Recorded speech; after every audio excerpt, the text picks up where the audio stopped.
In today's video, I'm going to show you how you can download WhatsApp status without installing any application. Therefore, without wasting any of your time, let's jump to the video. So in order to download a WhatsApp status without any app, you need to open WhatsApp application, click on the status option, and now open the status that you want to download. Once you have watched the status, close WhatsApp and then go to your file manager, go to all files and then go to internal storage.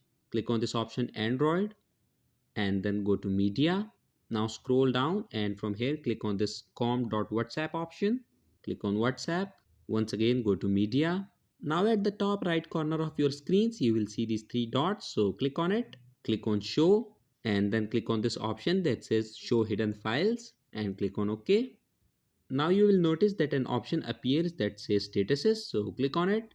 And here you will see list of WhatsApp statuses. So click and hold on the status that you want to download and then click on this copy option and paste the status to any other folder. And that's it. That status is now saved on your phone. In this way you can download WhatsApp status without installing any other application. So that was it for this video and I'll see you guys in the next one. Peace out.